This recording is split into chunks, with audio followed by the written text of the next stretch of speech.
Hello, everyone.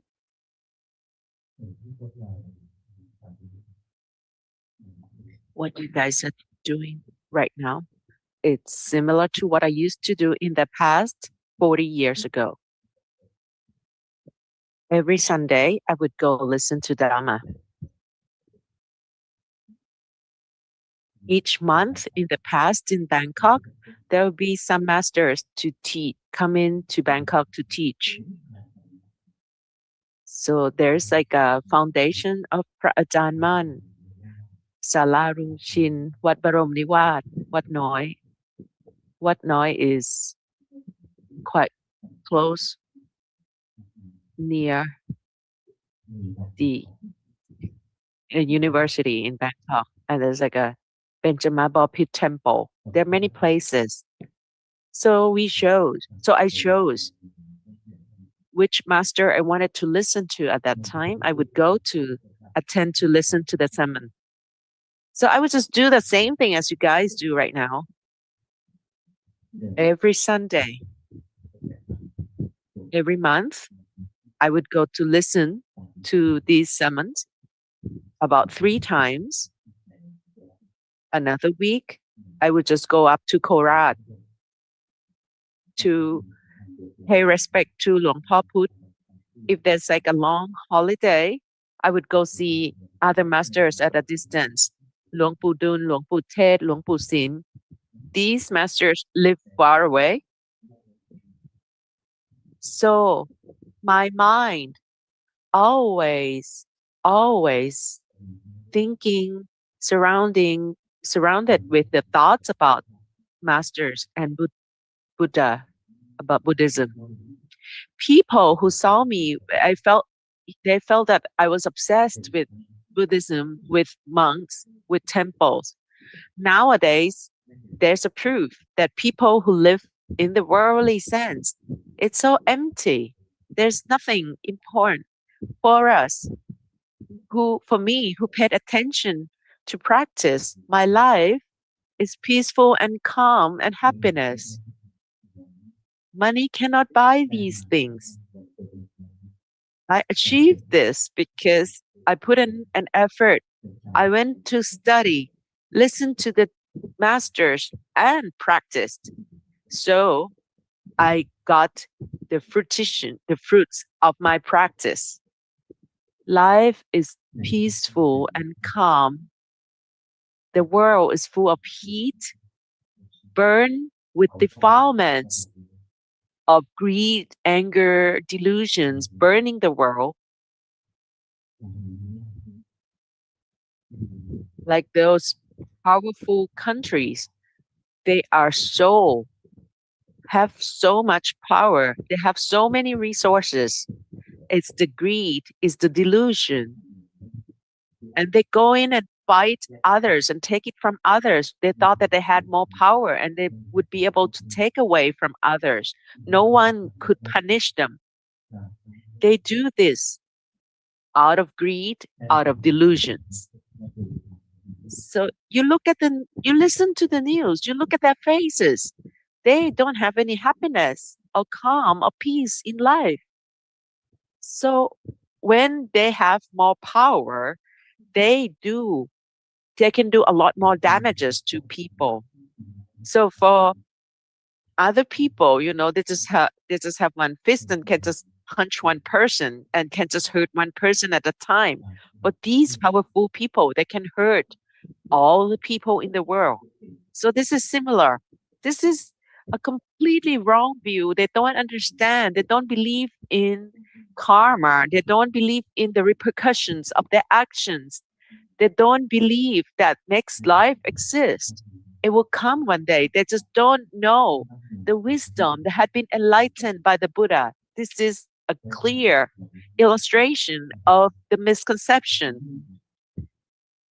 The Buddha had seen this, and they felt that there is nothing that is more harmful to people than this wrong view, this ignorance.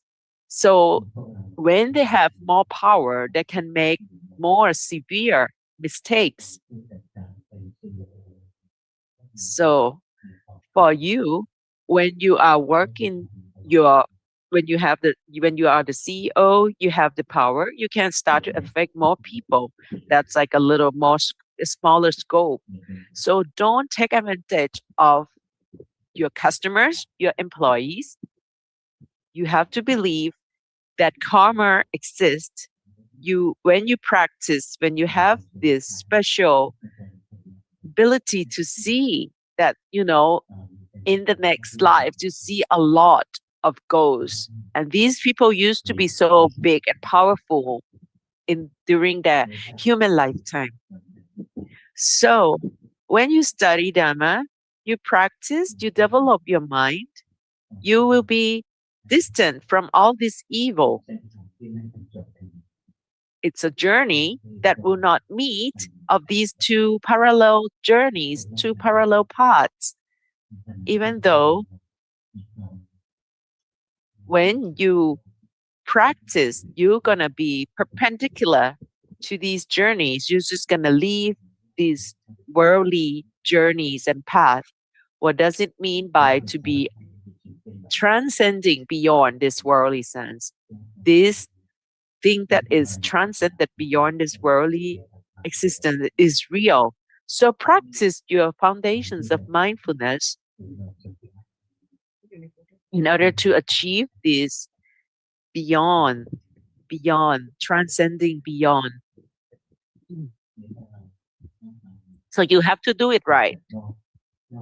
So when you want to go beyond, transcend beyond this world, you need to practice. So when there's so many contacts in this world, there is always risk because something comes to contact. So when you are strong, you're powerful, you have the risk of hurting others. So when you see that this world is full of dangers, you have to go transcend beyond this world. Decades ago, there were many masters around. So when you go and see them, when you approach them and you become close to them, they may tell us a lot of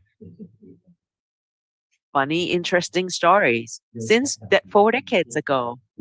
So there are many, many creatures that's reborn from the world come come and get born in the human realms. So the people who are good, there will be fewer and fewer people who from the good, the good realms in the past. Most of them do good and they will just become divine beings. So these people who remain in the world are the people who could barely make it. So make sure you stay and be diligent in your practice. And in the future, because these people have the wrong view, have the misconception, have these ignorance, you cannot do this. They actually said a lot more, but we cannot say this. It's not good to say this. So this is the world that are full of sinners. So you don't want to coexist with them. So make sure you keep at your practice. Be diligent. So first, serve your 5 precepts. Hold your morality. Unless you could hold these 5 precepts, it's a disaster. Life would not be any good. You will not find peace and happiness. So people who likes to hurt others, how could you have a peaceful mind? So when you have compassion, you have loving kindness, so you will have peaceful mind. Those who want to steal, they're full of plans, evil plans. If you want to take things from others, but on the other hand, if you have the generosity, you want to give extras to others, you have the happiness. So people who are greedy, wanting other people's things, they're full of sufferings. But those who want to give to others, full of generosity, they're full of happiness, full of calmness and peace. So people who are true and honest to their partner, to life partner, they will be happy. But those who dishonest to their life partners, they don't have happiness. They don't have true happiness in life. life will not be good. Or those who are liars. So when you meet liars, morning, afternoon, they say different things all the time. They're not reliable. So they like to fool others. These people, their mind is just at the low level. They cannot develop. Or those who are addicted to drugs. You see them and you feel like if they want to get ordained, it just won't work. When they have substance abuse, the physical side of them are not ready to really fight with their defilements. So the chance for them to develop these is not there. So the mental cultivation is not a choice for them. So 5 precepts may make you look stupid, may make you feel like you're not, gonna be able to be, you know, as fast as others. But your mind inside, you don't take advantage of others, other lives. That's good. So that's the first lesson for all Buddhists that want to live in this world. If you want to go and transcend this world, you, you want to achieve this, you have to study Dhamma. And in order to study Dhamma, there are 3 lessons for any Buddhist to study. So it starts with the morality. You understand these precepts. And then the next step, you understand the mind. And the third step, it's about developing your wisdom. So for you, in order to have the morality, you have to understand and know how to observe these precepts. If you want to achieve and get the correct samadhi, and then there are lessons you need to learn, the correct lessons to get there. This is a major weakness. Most of you guys, a lot of Buddhists, they are good people and they're diligent at their practice, trying to do their practice, but they just don't make much progress. It's usually because they stuck at having incorrect samadhi because they thought it's all about achieving concentration and samadhi. First, one is about morality, to how to make it for getting the right morality. The second lesson is about understanding the mind. The lesson about the mind. The first thing you achieve is the calmness and happiness.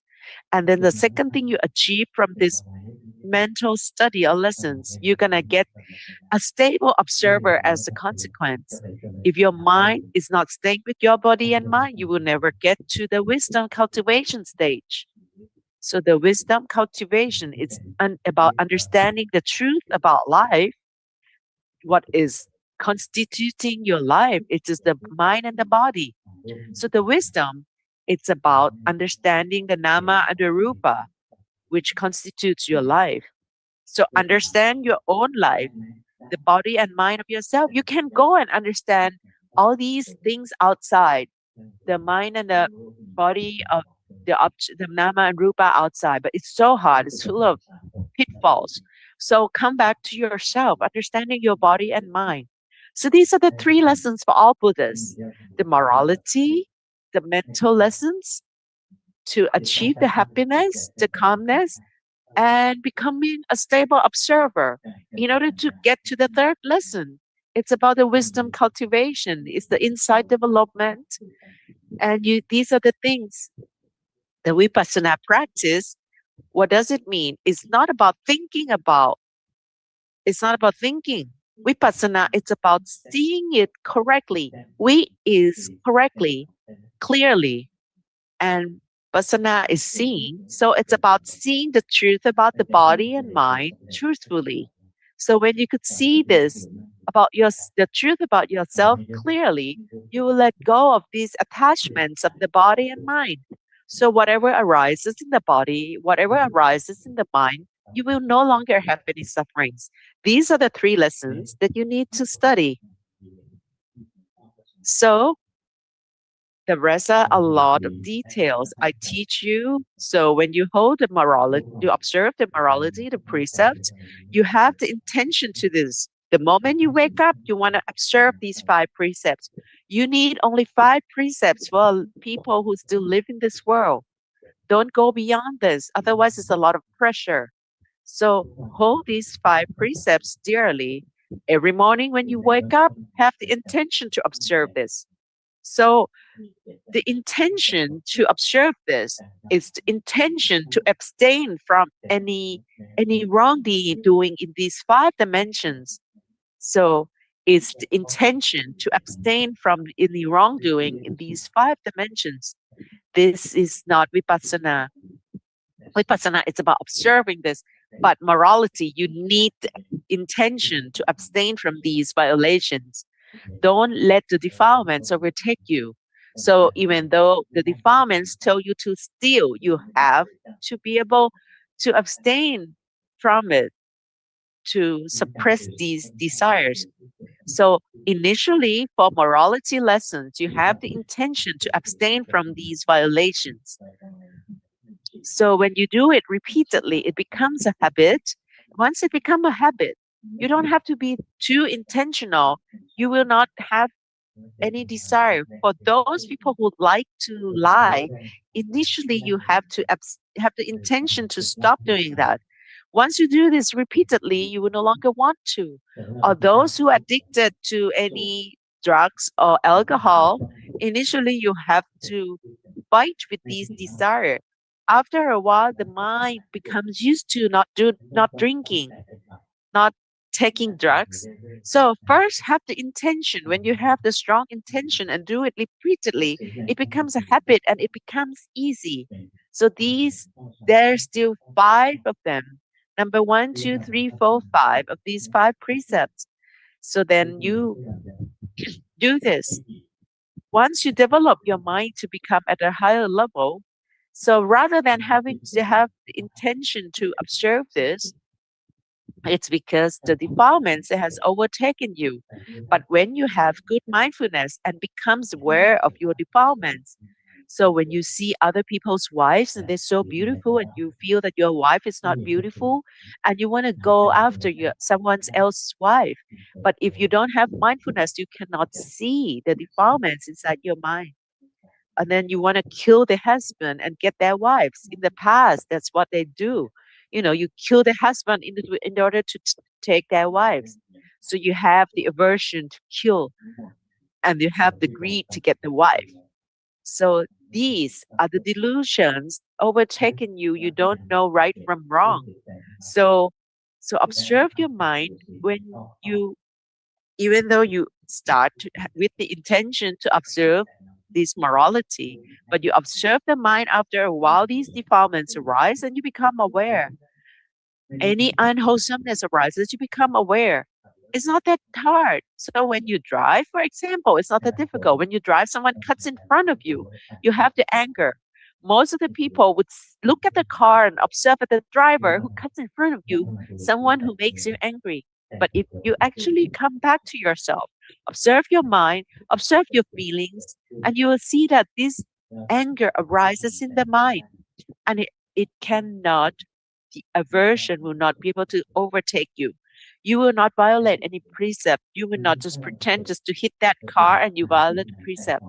So when you have the good mindfulness to become aware of whatever arises in your mind, you don't need to really observe the precepts anymore, because the mindfulness will become aware of these defilements, and then you have automatic precepts, morality, because the mindfulness will just protect your mind. Whatever arises in your mind, anger arises in your mind, you want to hurt someone, you become aware. The anger cannot overtake you. You will not hurt anybody. You will not go and hurt everyone. If you see the greed arises in your mind, you will not go steal, because these greed cannot overtake you. So if you have practiced enough, you become mindful of whatever of defilements that arise in your mind. You no longer need to observe the precepts, because these mindfulness will protect the mind not to let any defilements overtake you. It will not be you will not be consumed by any defilements. So whatever the defilements, no matter how many precepts that are there, it will not be able to observe them, because the mindfulness will automatically protect the mind, not to let any defilements overtake you. So no defilements can control your actions or speech. So it's not about 5 precepts, 8 precepts, 227 precepts. It's about mindfulness protecting the mind. That's it. Just one precept. It's about the normal mind not being overtaken by any defilements, not to stray from being normal. So be mindful of all the defilements, and then the precepts will become easy, and there's no longer need for any intention to observe these morality, because the mind cannot be overtaken by any defilements. So the precepts will not need to be observed. So the next thing when you do this, when you have mindfulness, become aware of your mind constantly, the first thing you achieve is the morality. And then the next step is samadhi. It's about the mind becoming a stable observer. So then there is two kinds of samadhi. One is the mind stay with one object constantly, and the mind gets peace and get their energy and becomes fresh. The other kind of samadhi is when the mind becomes stable observer and the mind becomes the knower. So there are two kinds. One is you get a calmness. The other kind is when the mind becomes a stable observer. When you know that the mind is scattered, the mind is busy, then you become aware of it. Then these this scattered mind will just disappear. You just become aware. When you become aware of the desire to speak, when the desire to go and get on social media and make comments, once you become aware of this mind and have this desire, the mind will no longer be scattered. The mind will get the peace and calmness. So it's the happiness full inside yourself. The reason that you need to go outside and go get to the different objects because the mind is hungry for happiness. It's just natural for people to be born and having the desire for happiness. You go and see the image, you go and listen to some sound, you go and smell something, you go and taste something because you want happiness. You want something that comes to contact your body, just something that would bring happiness. When you think about how to make yourself happy, so whatever you want, it's about wanting happiness. So when you're not becoming aware of these desire, of this greed, because you're searching for something, for some contacts, some objects that would make your mind happy. And you keep searching, you will never get happy. You listen to something for a while and then you have your favorite song, you listen to it for a little while, you get bored. And after a few hundred times, you get tired of it. You don't like it anymore. In the past, these a lot of temples like to listen to these songs from Tibet, Tibetan songs. These songs from Tibet. The first time you listen to this, you feel nice. After a while, you get bored of it. The mind doesn't get full from listening. The first time you might feel happy, you hear it, but after a while, it's still the same song, but you no longer have happiness. After so many times, the mind doesn't get full from it. It starts searching for other kinds of happiness. It will just go search for other forms of happiness. So you go other kinds of objects that bring other happiness. It's always hungry for objects that bring happiness. So when you want the mind to rest, because the mind is so scattered, the mind is so busy, so you will just have to look for, if you know how to practice this, then you just, if the mind is so scattered, you have to do some samatha practice. Find an object. The reason the mind is so scattered because it's searching for the objects that bring happiness. So try to take notice. Whatever that the mind gets happy, which object that the mind stay with and the mind gets happy, use that object. For since I was young, when I stay with my breathing, my mind gets happy. So when my mind is scattered, I come back to my breath, breathing input, breathing out toe, breathing input, breathing out toe, just a few rounds, and then my mind gets happy because the mind likes observing the breath. So you observe yourself, whatever you stay together with as an object, that's your meditation object because it gets happy, because the mind gets happy as it stay with that object.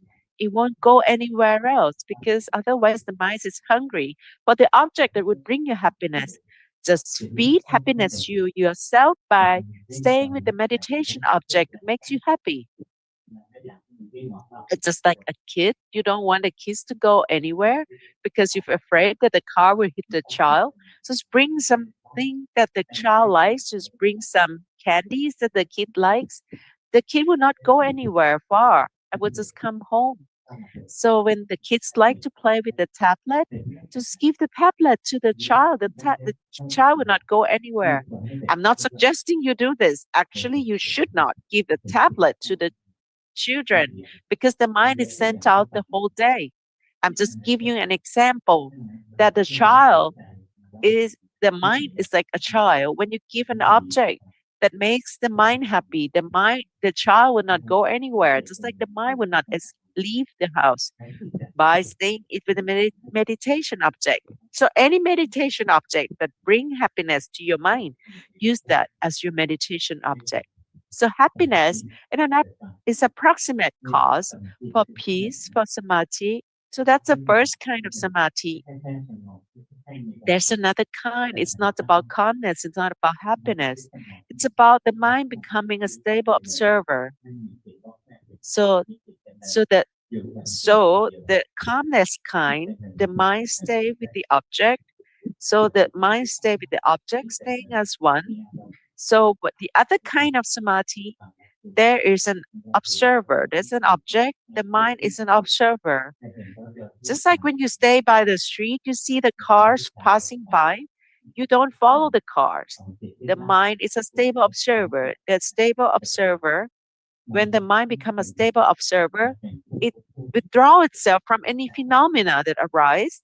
Just become a knower, become an observer. The masters from the forest temple always say that when you have a mind that becomes a knower, usually the mind is a lost mind, becomes aware of the sound and the sight. So there are two kinds to get to the stable observer. First is to go through jhana absorption because nowadays there are really few people who could do the true absorption state. Usually it's just a little bit here and there, but it's not true absorptions. I look at them, it's just like they don't even have mindfulness. There's no way they can get the true absorptions of jhana. It's about forgetting themselves. That's not a true absorption. So when the mind becomes collected and gets into an absorption, and the mind is still a stable observer, it doesn't think, it stay have the calmness. So nowadays it's really rare that someone could get the jhana because it's about short attention span. So in order to get the stable observer, for people who have short attention, it requires mindfulness, to correct mindfulness. Become aware. Become aware of the mind that is not stable observer. You cannot command it to become a stable observer because it's not under your control. It's not self. So as the mind moves to think, as the mind moves to see, the mind moves to listen, the mind moves to smell, the mind moves to feel the bodily touch, or the mind start moves to think. Just become aware. See the behavior of the mind. See the behavior that the mind is lost through the eyes, ears, nose, tongue, body, or the mind. Just you cannot become aware of these six sense doors. So just come back to something more simpler than that. It's too complicated, these six sense door. So stay with meditation object, breathing input, breathing out toe, for example, for me. Become aware of your mind's behavior. First, you get the morality, and then the second kind, you get the samadhi that is a stable observer. So stay with your meditation object. The mind moves to think, you become aware. The mind moves to focus, over focus on the breath, becomes aware. A lot of you, when you do the sitting meditation, you start to over focus on the breath, on the abdomen. That's not good. The mind is sinking into the object. The mind cannot withdraw itself and become an independent observer. So rather than let the mind sink into the object, just become aware of the mind. So as the mind moves, think, become aware. The mind moves to over focus on the object, become aware. As the mind moves to think, you become aware. If the mind is sinking into the abdomen, the mind just go too far into your feet. If the mind is over focusing, become aware. Just become aware of the mind's movements. So once you become mindful of the mind's moves here and there, what you're gonna get is just you're gonna get the mind that stop moving without intention, without controlling. The mind become a stable observer on its own automatically. So become aware of the defilements that comes in and become aware. You get the morality when you become aware of the mind's movement, become mindful of the mind movement. It's not about observing the defilements anymore. When you become aware of this movements of the mind and you become aware of it repeatedly, and you don't need to be aware of it for through six sense doors. Just pick one, for example, during your formal practice. When you do your formal practice, there's only mind and body, and the mind moves from your body and mind become aware. The mind is over focusing on the body and mind, you become aware. As you become better and skilled at it, when the mind moves to think to the eyes, to the nose, and then you become aware of it. You just become aware of it, become mindful of it automatically. So do your formal practice regularly. When you do your formal practice, when the mind is scattered, just bring the mind to stay with one object. It makes you happy, and the mind becomes happy and calm and quiet. And then after a while, you practice for the mind to become a stable observer by observing the mind that is not stable observer. Different. First is about staying in one object until you get the calmness and peace. But the other one is becoming aware of the movements of the mind. If the mind moves somewhere else or the mind sinking into the meditation object, you eventually, you from starting from instantaneous mindfulness, but you do it repeatedly, frequently. You keep doing this until you become aware. So becomes aware of the mind is lost. So for example, Luang Por Tian, as you move your hands, as the mind moves to think, you become aware. The mind moves to the hand, you become aware. Luang Pu Dun said, you become aware of the mind. So many of these masters is teaching you to become aware that the mind is lost.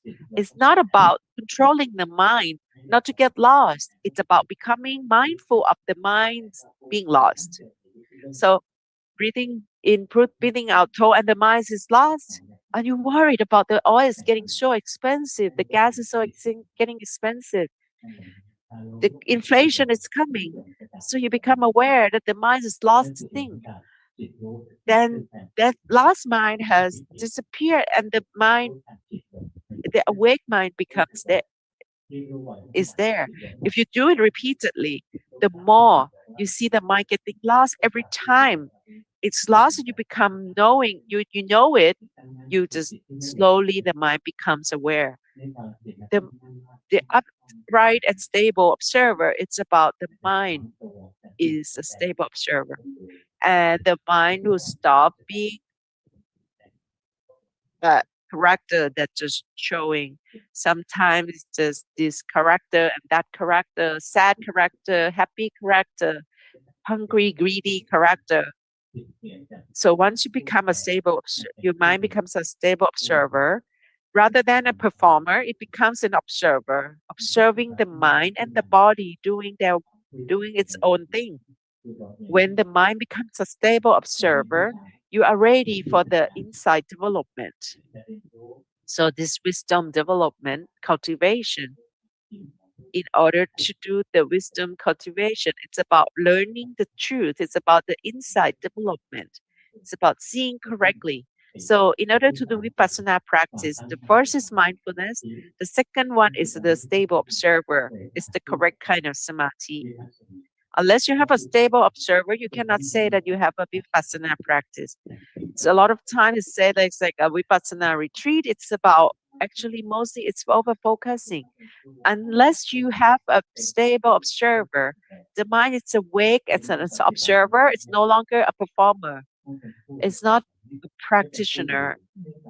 It's about being an observer. Observer that you are performing practitioner role. So then that's something you could see. So as the mind is lost and you become aware, you could do this repeatedly. The mind will become a stable observer. One phenomenon will arises.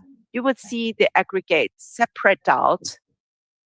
The aggregates will see you see that the form is one thing, the feelings is another, the perception is another, the mental formation is another, the consciousness is another. You need to separate them. Once the mind becomes a stable observer, you see them separate out. If you have the mind, when you listen to me, the mind have some samadhi, could you feel that the body that is sitting listening to me, the body is not us, the body is being observed. Is the body telling you that that is us? No, it's not telling that it's non-self there. The body is moving. Can you tell that is it telling you that it's self? So it's not us. So when you have a stable observer, the aggregates rules, you see the aggregates separate out. The five aggregates are already separate. These are five parts. These are the five components. It's just the wrong view, it's the wrong perception that you understand these, the wrong seeing of you that these are combined and become us. But when you have a stable observer, you see these five aggregates separate out. You see the body observing. You observe the body with a stable observer. You see that this body that is moving is subject to the three characteristics. It's impermanent. It's subject to impression, to change. It's under compulsion to change, and it's also non-self. When you're sitting here, the body is subject to some sort of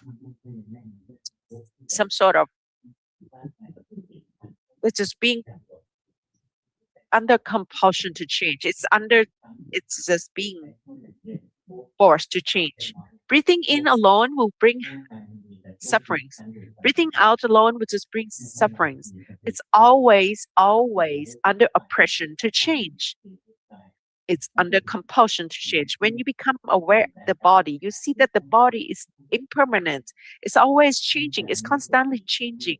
The body is always under compulsion, under oppression to change. You standing, you walking, you sitting, you lying down, it's always subject to some sort of compulsion to change. It's just simply some elements that belong to this world. It's just these objects that it's being borrowed from the world, and these are elements falling in and the elements flowing in. If you keep getting the elements flowing in without flowing out, you just die. And once you die, everything just flow out. The water flows out, the air is has stopped, the fire stopped. So no matter how much you love it, you like to hold on to it, you need to return all these elements to the world. So if you become aware, have a stable observer, you just see that the body is subject to these three characteristics of existence. If you see the aching inside your body, the mindfulness become aware of this aching. You see this pain, these aches are not part of the body. It's not, it's something that the mind that the mind just become aware of. Sometimes the ache is there, the happiness feelings in the body is there, the pleasant, unpleasant feelings are there. It comes and go. The happiness and unhappiness in your mind, it's just some neutrality of the mind. It's just you see these changes in the mind, the same thing. body, you're understanding the truth about the mind, it's subject to these three characteristics. With the stable observer, you see that these feelings, happiness and happiness, or indifference, it's just something else. So, for example, you become aware of the perception, the memory. Sometimes you can remember, sometimes you cannot remember. It's not subject to your control. And eventually, when you have Alzheimer, for example, you forget everything, even your own child. So even your memory is no longer under your command. It's impermanent. So the mental formations is the same. So if you have a stable observer, you see the anger arises, the anger will just disappear right in front of you. When you have a stable observer, you become aware of the anger. The anger will just disappear. So these are not permanent. You see that the anger is impermanent. These are when you have the intention not to get lost, you want to become aware. It's just in no time your mind gets lost. See, the mind being lost is also non-self. It's not us. It's not under control. The wholesome or unwholesome mind, these are all impermanent. Wholesomeness or unwholesome mind, these are not under your control. These are impermanent. These are all subject to the causes and effects. So even life, even your body life, it's subject to the causes, not subject to your command, not subject to what you desire it to be. You cannot say the body, you cannot tell the body not to love, not to age, not to die. No, you cannot tell the mind not to love someone, not to get angry at someone. You cannot stop it. If you keep studying, all these five aggregates, the body, the feelings, the perception, and the mental formations are not under your control. So the last part, the consciousness, you see the mind becomes rises and falls away. Where does the mind arises and falls away? It's at six sense door. If the mind arises and falls away at the eyes, it's called the eye consciousness. If it rises and falls at your ears, it's called the ear consciousness. So the mind is the consciousness. But this consciousness is just it's come to get context through the sense doors. If it's the mind consciousness, it's the same thing. The mind becomes conscious of whatever arises, these six sense doors. So as the mind becomes aware, this is the consciousness, one part of the mind. As you could see that the consciousness arises at these six sense doors. So this consciousness is also subject to the three characteristics. If you have a stable observer and you're not controlling the mind, if you're not trying to control the mind, you let the mind behaves on its own, and you see that the mind's having a stable observer, and then there's some stimulation at the eyes, and the consciousness arises at the eyes and become conscious of the image, and then the stable observer is lost to see the image just one moment, and then they become aware that the mind has lost, and there's another mind that arises, become aware. This stable observer becomes aware at this one moment. So there's another stimulus at your ear. The stable observer falls away, and then the mind, the consciousness arises at your ear. So when you are so skilled at this, you become aware at this. The mind becomes the consciousness arises, these sense doors. As you see the mind arises and falls away, you have to have the mind becomes aware. So otherwise you're just forever lost if you don't have this stable observer. It's like a stray dog. You just keep getting lost forever. But if you have a stable, your mind can become a stable observer. The mind wanders out and comes home immediately, just that immediate moment. So then you could see that whatever the mind arises in your eyes, and you cannot stop it. When your eyes arises, you have there's some light and there's some image, and then your consciousness arises. You pay attention to it. There's a consciousness. There's some consciousness at your eyes or your ears or your nose or your tongue. You know, when you get some scent or when you get some taste, or the mind consciousness arises as your thought. The mind arises to become aware of it. And if you go and focusing on your mind,